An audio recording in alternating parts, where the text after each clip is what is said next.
Beautiful, beautiful. I want you to write down 3 things for me, please. I want you to, first of all, write down the word perspective. Perspective. And the word after that, I want you to write, underneath it, vision.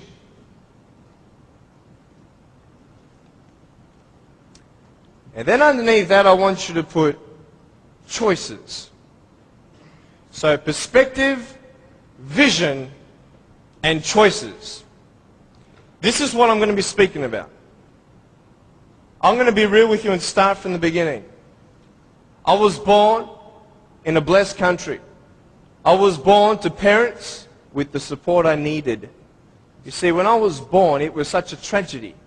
It was such a great shock to everybody. We had ultrasounds done when Mum was pregnant with me. I was her firstborn.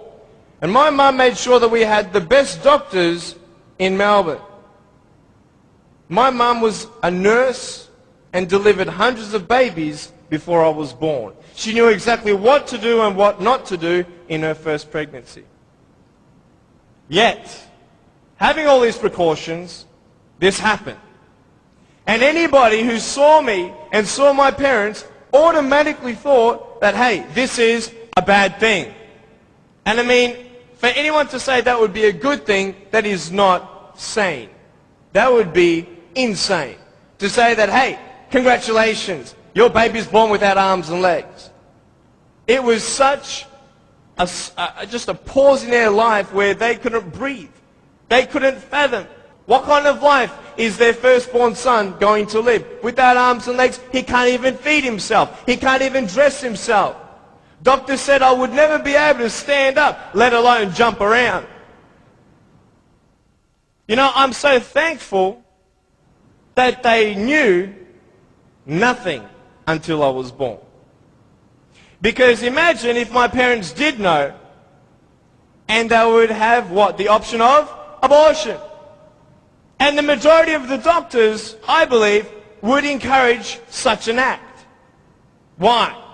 Because what we see in this child's life is not going to be a good quality lifestyle for you and your child. And the wisest thing you could do is abort. Well, hey, who knew? Who knew that I would become a 23-year-old professional motivational speaker, speaking to 1 million people all around the world, starting schools in third world countries, building hospitals in the future and orphanages and all that stuff. We sponsor 43 kids who don't have food, fresh water and all that sort of stuff. And that's just the beginning. I'm a real estate investor. I'm a stock market investor. I love options trading. That's becoming one of my professions. I love real estate investing. I love the fact that we can make money doing real estate developing. Make our money, make more money. I love that fact. I love the fact, though, above all, that I can give the world something that others cannot.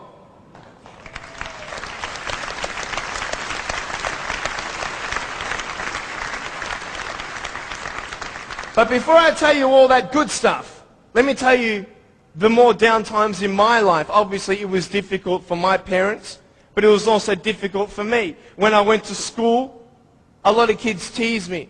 A lot of kids put me down. It was very difficult at starters to find friends because everybody would look at me and think, well, maybe he also has a mental disability, and then people don't know how to approach me. But my parents encouraged me to just speak with people. And as I speak, a lot of people would say, well, hey, he's just like everybody else, just with a few parts missing. You know, I'm just like you. I've just gone out on the limb a couple more times than you have for my friends. But it's all good. But it was very difficult at times, and I had no one to tell me that everything's going to be okay the way I wanted it said. Because the way I wanted it said was, I wanted to be able to believe someone when they said, Nick, it's okay. Everything's going to be okay. The problem is, if anyone did say that, even my parents at times, I would say, how do you know? How do you know how it feels to be in my position? You don't even know the future. How can you say that I'm going to have a good life? You cannot. Last January, within 3 weeks, 3 of my family members died. January 2005. My uncle, my grandfather, and one of my cousins. The day after my grandfather was buried, my uncle, 53-year-old man, had a heart attack, died. 5 days before he died, he was at the doctor's and everything was fine. What can you tell me to encourage me? Can you tell me anything? Only if you've been through it. And this is what I'm here about. I want to tell you, I was depressed. I had suicidal thoughts at the age of 8. I had this massive list of all the things that I couldn't do and I'll never have in life. I never thought, I'd get married. Who'd want a husband without arms and legs? And I thought even if I ever did get married, I'm not going to be even able to hold my wife's hand. I'm not going to be able to dance with my bride on our wedding night. I used to hate going to public parks and seeing fathers throwing up their kids in the air and sometimes dropping them. I won't have that intimacy with my sons and my daughters. And I couldn't do this and I couldn't do that. And no one had any answers. And I thought I was the only one in such a predicament. What happened? What changed? The first thing I got you to write down was perspective. How you see your life is the first key. Who are you? And where are you in life? This is the first question I want to ask you. Even though the world can look at me, they can say, well, a guy having no arms and no legs, his potential is not unlimited, but limited. His potential, just because he has no arms and no legs, humanly speaking, in our logic, he's not going to be as successful as everybody else. Really? Why? Because of his disability. Really? What is a disability? Have you ever thought of that? A disability. I'll tell you what a disability is. Something that would hinder you to achieve something. Now, just because I have no arms and no legs, it doesn't mean that I can't be successful. It doesn't mean that I can't do a business degree like I've done, a Bachelor of Commerce in Financial Planning and Accounting. That didn't stop me. Then what really stops you? Your mind. The way you see your life and where you are going will determine how successful you will be in life. I could say, yeah, I'm a guy without arms and legs, but what? I have my little chicken drumstick. Don't ask yourself and see what you don't have, see what you do have, and then say, okay, this is where I am. But don't limit yourself to say, well, if only I had this, or if only I had that. You can think of all the things that you don't have, but I want to ask you, is that really constructive? No.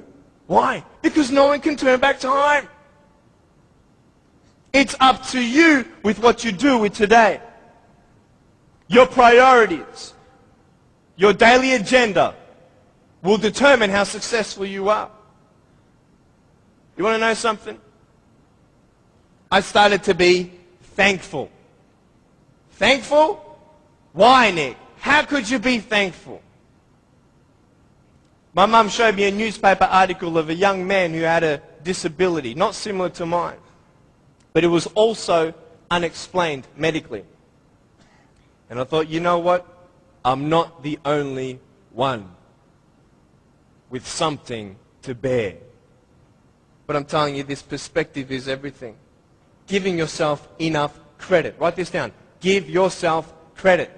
Even if the whole world told me that, Nick, you have no arms and no legs, you're not good enough, you're not going to reach your fullest potential, and even if you do, it's not going to be compared to anybody else's potential because you have no arms and no legs. Even if the whole world has that discouragement on you or their view on you, you don't have to believe them.